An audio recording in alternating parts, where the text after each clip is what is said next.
babinyujije mu kigo giharanira amahoro n'urugaga rw'abavoka rwo muri Leta Zunze Ubumwe za Amerika ruharanira uburenganzira bwa muntu. George Clooney n'umugore we bavuze ko biyemeje gukurikiranira hafi imigendekere y'urubanza rwa Paul Rusesabagina rubera mu Rwanda. Don Cheadle wakinanye na Clooney muri filime z'uruhererekane Ocean's 11 na Out of Sight niwe rero wakinnye ari Rusesabagina. Inkuru rero ijwi rya Amerika rikesha ikinyamakuru Fondation yitiriwe Clooney ivuga ko Rusesabagina yakomeje rero kunenga ishyaka riri ku butegetsi mu Rwanda, avuga ko rero ritubahiriza uburenganzira bwa muntu. Bimwe rero mu byaha akekwaho birimo kurema umutwe w'ingabo utemewe, gutera inkunga iterabwoba, ubugambanyi mu gushimuta ndetse no kwibisha intwaro n'ibindi. Rusesabagina akaba yaraherukaga rero kugaragara i Dubai ku itariki ya 27 z'ukwezi kwa munani uyu mwaka, nyuma y'iminsi 4 urwego rushinzwe ubugenzacyaha mu Rwanda RIB rwaje gutangaza ko rero ari maboko yabwo. Fondation Clooney ivuga ko umuryango wa Rusesabagina wemeza ko akigezwa mu Rwanda ngo yimwe uburenganzira bwo kwihitiramo umwunganizi mu by'amategeko cyangwa se umufasha mu by'amategeko n'ubwo kwivuza. Nyuma rero ngo yaho Perezida w'u Rwanda Paul Kagame ngo yakomoje ku byaha Rusesabagina akekwaho, avuga ko Rusesabagina ayobora umutwe w'iterabwoba wishe abanyarwanda, ati agomba rero kubiryozwa. Akaba rero ari ibikubiye muri iyi nkuru y'ikinyamakuru cy'ijwi rya Amerika. Ku bw'ikigo giharanira rero ubutabera CFG, u Rwanda ngo rugomba kwibuka ko rwashyize umukono ku masezerano mpuzamahanga ku burenganzira bw'abaturage n'abanyepolitike n'amasezerano nyafurika y'uburenganzira bw'abaturage, bityo rugaha Rusesabagina ubutabera nyabwo burimo kwemererwa kwihitiramo umwunganizi kandi agakomeza gufatwa nk'umwere igihe cyose atarahamwa n'icyaha. Icyo kigo rero kivuga ko kugenzura imigendekere y'imanza bisaba rero kohereza mu rukiko intumwa itagize aho ibogamiye, ikajora uko iburanisha rikorwa, bigashyirwa ku munzani harebwa ko byubahirije amahame mpuzamahanga n'imunashirize y'imanza. George na Anna Clooney bavuze ko bafite abagenzuzi bareba ko iburanisha ridaca ku ruhande amahame mpuzamahanga, kandi ko Bwana Rusesabagina azahabwa ubutabera buciye mu mucyo kandi butabogamye. Na Don Cheadle wakinnye muri filime Hotel Rwanda ari Rusesabagina yanyujije rero ubutumwa ku rukuta rwe rwa Twitter ko azabikurikiranira hafi, akaba ari byo yakomeje kugenda avugwa. Ni mu gihe rero kuri uyu munsi urukiko rw'ibanze rwa Kicukiro rwanzuye ko agomba kuba afunzwe by'agateganyo iminsi 30, mu gihe n'ubundi atari yatangira kuburana mu mizi. Uyu munsi ku wa kane tariki ya 17 z'ukwezi kwa 9 2020 harategerejwe umwanzuro ku bijyanye n'urubanza rurwamo Paul Rusesabagina.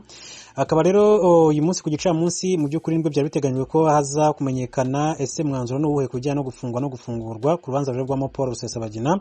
Urukiko rw'ibanze rwa Kicukiro rukaba rumaze gutegeka ko Rusesabagina afungwa mu gihe cy'iminsi 30 kandi agafungirwa muri gereza, nyuma y'uko rero bigaragaye ko rero hari impamvu zikomeye cyane zituma akekwaho ibyaha 13 birimo iby'iterabwoba ashinjwa.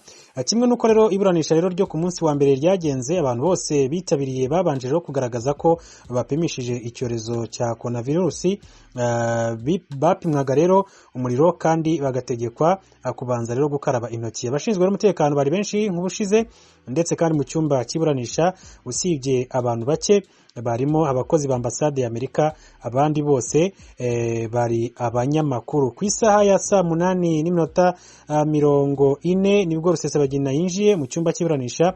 Abanyamategeko be bari babiri nabo bitabiriye isomwa ry'umwanzuro ku ifungwa n'ifungurwa rye by'agateganyo. Paul Rusesabagina akaba yari yunganiwe na Maître Emeline Nyambo hamwe na Maître Rugaza David. Ubwo rero inteko y'iburanisha rero yari imaze kwinjira, umucamanza yabanje gusoma bya 13 ubushinjacyaha burega Paul Rusesabagina. Umucamanza yavuze ko urukiko rusesenguye buri cyaha mu biregwa Rusesabagina, uko rero yisobanuye nuko abanyamategeko be bamwunganiye, ndetse kandi n'ibyagiye bitangazwa n'ubushinjacyaha ku bijyanye nuko rero yaburana afunzwe cyangwa se adafunzwe. Umucamanza yavuze ko hari impamvu zikomeye cyane zituma yakekwaho ibyaha, bityo ko akwiye rero gukurikiranwa afunzwe nubwo hagaragajwe impamvu z'uko afite uburwayi. Yavuze ko rero kuburana afunzwe bidashobora rero kubangamira uburenganzira bwe bwo kwitabwaho mu buvuzi. Ashingiye kuri izo mpamvu rero akaba yasomye rero umwanzuro w'urukiko maze avuga ko Paul Rusesabagina agomba rero gufungwa iminsi 30 y'agateganyo ariko ko ashobora kujurira uyu mwanzuro mu gihe rero cy'iminsi igera kuri 5. Rusesabagina rero yahise yaka ijambo maze amubwira umucamanza ati nifuzaga kubamenyesha ko iki cyemezo cy'uru rukiko rw'aka kanya njururiye. Niryo jambo Paul Rusesabagina yahise avuga. Reka twongere turebera hamwe inshamake y'ibyaha bigera kuri 13 Rusesabagina akurikiranyweho, harimo icyaha cyo kurema umutwe w'ingabo utemewe cyangwa se kuwujyamo, gutera inkunga iterabwoba ku nyungu za politike, gukora no kugira nabi no kugira uruhare mu bikorwa by'iterabwoba, gutanga amabwiriza mu gikorwa cy'iterabwoba, kuba mu mutwe w'iterabwoba, kugambana no gushishikariza abandi gukora iterabwoba, ubufatanyacyaha ku cyaha cy'ubwicanyi buturutse ku bushake, ubufatanyacyaha ku cyaha cyo gufata umuntu ho ingwate, ubufatanyacyaha ku cyaha cyo kwiba hakoreshejwe intwaro, ubufatanyacyaha ku cyaha cyo gutwikira undi ku bushake inyubako, ubufatanyacyaha ku cyaha cyo gukubita cyangwa gukomeretsa ku bushake, ubufatanyacyaha ku cyaha cyo gushyira abana mu mirwano cyangwa se ngo bakore indi mirimo ijyanye n'inshingano za gisirikare. Akaba rero mu by'ukuri ari ibingibi byakomeje kugenda bigarukaho mu mwanzuro wari utegerejwe n'abantu benshi cyane uyu munsi ku gicamunsi cyo kuri wa 4 tariki ya 17 z'ukwezi kwa 9 2020. Benshi bari bategereje se nuhe mwanzuro uza gufatwa, bikaba birangiye umwanzuro ufashwe ari uko yazaburana afunzwe mu minsi 30. Kwa rero ari cyo n'ubundi yaburaniraga mbere yuko rero urubanza rwe rwazatangira mu mizi. Akaba rero byemejwe cyangwa se sabiwe n'urukiko n'umucamanza ko agomba gufungwa iminsi 30 kubera rero icyo bise impamvu zikomeye zatuma abangamira rero iperereza cyangwa se zituma akekwa rero ibyaha, bityo ko rero akwiye gukomeza gukurikiranwa afunzwe.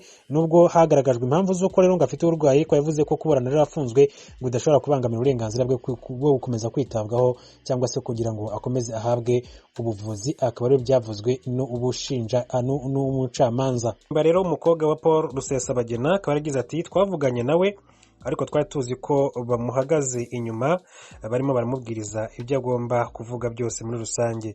Yagize ati ejo nuvuga hari kwa kabiri, ati nibwo bwa mbere rero twashoboye kumuvugisha, ati twagerageje kenshi cyane kubahamagara, ati ndetse duhamagara n'urwego rw'igihugu rw'ubugenzacyaha RIB, duhamagara abantu bose kugira ngo batureke tumuvugishe kuko twashakaga kumwumva. Yagize ati n'umwavoka wacu twamuhitiyemo aragerageza kujya kumureba, ariko kuva rero bamushimuta, niryo jambo yakoresheje, bati ntibari batureka ngo tumuvugishe, no kuvuga mbere niko yabivugaga. Uyu mukobwa rero wa bwana Rusesabagina akaba rero yarakomeje avuga ko uwo munsi hari kwa kabiri ngo ariho rero ngo babemereye kumuvugisha, ariko ngo nanone ntabwo bigeze bamuvugisha neza nk'uko babyifuzaga muri rusange, kuko yavuze ati twumvaga basa nk'aho bamuhagaze inyuma bamubwiriza ibyo avuga. Rusesabagina rero akaba rero ari umwe mu bahawe igihembo cyangwa se ishimwe ku rwego rwo hejuru cyane n'umukuru w'igihugu wa Leta Zunze Ubumwe za Amerika George Walker Bush. BBC rero ikaba yarashatse no kumenya niba koko baba barashoboye kumenya uko amerewe aho afungiwe kuri sitasiyo ya polisi Remera mu mujyi wa Kigali. Gusa Karine Kanimba yagize ati nabyo ntabyo tuzi, ati yatubwiye ko ameze neza, ariko ukuntu tuzi papa, ubwo yavugaga se wabo akaba ari Paul Rusesabagina, ati iyo tumubajije uko ameze ubundi atubwira neza abivanye ku mutima, ariko ubu ati byarumvikanaga rwose ko atashobora kuvuga nk'uko rero atuganiriza ubusanzwe mu buzima busanzwe. Karine Kanimba umukobwa wa Paul Rusesabagina akaba yaravuze kandi ko uwunganira se mu mategeko ngo bamuhitiyemo rero ataremerwa gukora akazi, akaba rero ngo yunganirwa n'ubwo yahitiwemo n'inzego z'ubutabera mu gihugu cy'u Rwanda. Yagize ati turabizi ko uwo mwavoka yashyizweho na leta, ati yari ahari ejo, yari amuhagaze inyuma, ati muri ako kanya gato rero twaganiriye na papa, yaratubwiye ko rero bari bahari, bari iruhande rwiwe. Akaba rero ari ibyavuzwe n'uyu mukobwa Karine Kanimba abwira ikinyamakuru BBC Gahuzamiryango. Yagize ati ariko uwo mwavoka cyangwa se uwo wunganira se mu by'amategeko, ati we ntawe twumvise. Twamubajije niba rero yarashoboye rero kubonana n'abavoka cyangwa se abafasha mu by'amategeko, ati twamuhitiyemo rero avuga ko rero adashobora rero kuganira iyo dosiye. twamubajije gatatu iby'avoka wiwe ati ntabwo yigeze rero aduha igisubizo gifatika muri rusange. Ku wa gatatu ni ukuvuga ngo ku munsi nyuma yo ku wa kabiri bwana Rusesabagina akaba rero yaragejejwe imbere y'ubushinjacyaha aherekejwe n'abunganizi babiri barimo witwa Emeline Nyembo ndetse na David Rugaza. Ibiro rero by'ubushinjacyaha by'u Rwanda bikaba bitangaza ko rero ubuzima bwiwe ngo bumeze neza kandi yasuwe na ambasade y'Ububiligi anavugana n'umuryango wiwe, akaba ari ibyatangajwe birumvikana. Akaba rero umuryango wa bwana Rusesabagina uvuga ko yaba yarashimuswe ngo mu gihe leta y'u Rwanda rero yabanje kuvuga ko rero yafashwe ku bufatanye bw'amahanga, mu gihe rero yari yarashyiriweho impapuro mpuzamahanga zo kumuta muri yombi kubera rero ibyaha bitandukanye ashinjwa. Avugana n'ikinyamakuru BBC Gahuzamiryango, umukobwa wiwe Karine Kanimba yavuze ko ibyo atari byo ngo kuko izo mpapuro zo kumuta muri yombi ngo zitigeze zibaho muri rusange. Yagize ati ibyo ni ukubeshya, nta mandadare yigeze ibaho.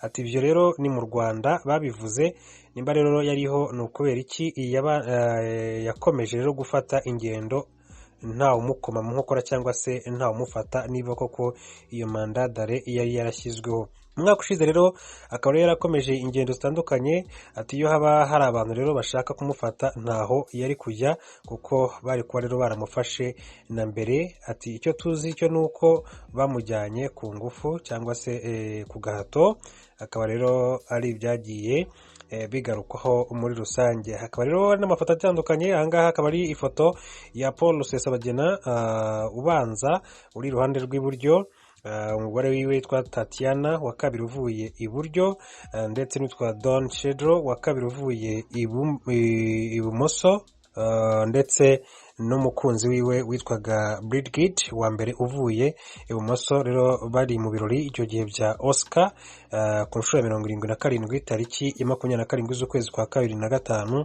akaba ari icyo gihe bari bitabiriye ibyo birori. Paul Rusesabagina rero yamenyekanye cyane muri 2004 aho rero yasohoye filime yitwa Hotel Rwanda yakinywe rero n'icyamamare cy'umunyamerika Don Cheadle.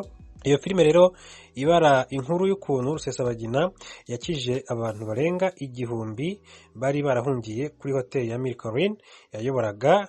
Yaje rero kugirana ibibazo na leta y'u Rwanda, aho rero yatangiye rero kunenga ibikorwa birumvikana bya leta y'u Rwanda. Ikindi rero twavuga kuri ijyanye na Paul Rusesabagina nuko ku itariki ya 31 z'ukwezi kwa 8 2020 akaba rero aribwo urwego rw'igihugu rw'ubugenzacyaha RIB rwamweretse abanyamakuru, ndetse kandi ruvuga ko afungiwe mu mujyi wa Kigali kuri sitasiyo ya polisi Remera. Mu gihe rero cy'umwanya muto cyane abanyamakuru rero beretswe uyu mugabo w'imyaka 66 yari yambaye amapingu ku cyicaro cya RIB ku Kimihurura. Rusesabagina we rero ntiyagize icyo avuga icyo gihe, gusa yahise ajyanwa nk'uko rero n'ubundi byakomeje kugenda binagarukwaho. Umuvugizi wa RIB rero icyo gihe yavuze ko bwana Rusesabagina ashinjwa ibyaha byo kurema umutwe w'iterabwoba ibitanye isano n'ibitero by'inyabimata byabaye mu myaka 2 ishize. RIB ivuga ko rero hari hashize igihe bwana Rusesabagina ashyiriweho impapuro mpuzamahanga zo kumuta muri yombi ashinjwa ibyaha rero birimo iterabwoba, gutwika, ubushimusi ndetse n'ubwicanyi. Iby'umuryango we uvuga ko izo mpapuro zitigeze zishyirwaho zo kumuta muri yombi, bakaba n'izo bashingira bavuga ko yakabaye yarafashwe mbere, mu gihe izo mpapuro niba zari ziriho ko yakomeje kugenda akora ibikorwa bye nk'uko bisanzwe. Uyu muvugizi rero ntiyavuze birambuye by'ifatwa rya bwana Rusesabagina naho yafatiwe, yavuze ko byinshi rero ngo bizatangazwa nyuma y'iperereza.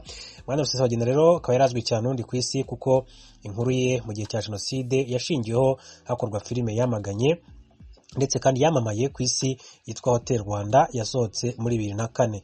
Nyuma rero ubutegetsi bw'u Rwanda kandi bwanenze iyo filime, bwabanje kandi kwerekana kuri stade Amahoro buvuga ko rero ibiyivugwamo rero atari ukuri kw'ibyabaye nk'uko byakomeje kugenda bigarukwaho muri rusange. Mu minsi mike ishize kandi umukuru w'igihugu mu kiganiro yagize kuri televiziyo y'igihugu akaba yarabashijwe ku bijyanye na Paul Rusesabagina, atese yaba yarafashwe ate, yavuga ati ibyo ari byose ashobora gusanga yarisanze mu gihugu cy'u Rwanda ndetse kandi nta wigeze abimuhatamo muri rusange nk'uko byakomeje kugenda bigarukwaho.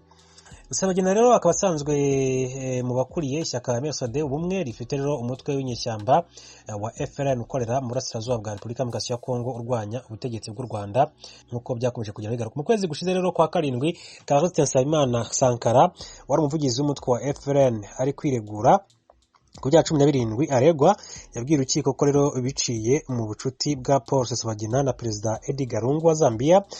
Bwana Lungu ngo yahaye ubu mutwe amadolari 150 yo kubafasha mu bitero ku Rwanda. Isaac Eshipampe ni umunyamabanga wihariye wa Perezida Lungu yabwiye BBC gahuzamuryango ko Perezida Lungu nta na kimwe abiziho, ari na mpamvu rero yabyise ibinyoma. Shipampe rero yavuze ko ibihugu byombi biri kuvugana ngo bimenye ukuri kuri ibi byavugiwe mu rukiko. Nyuma rero Zambia yohereje Minisitiri w'Ububanyi n'Amahanga Joseph Marangi, aho rero yagiranye ibiganiro na Perezida Paul Kagame birimo n'iki kibazo, nk'uko rero Minisitiri Marangi rero yabwiye abanyamakuru mu gihugu cya Zambia.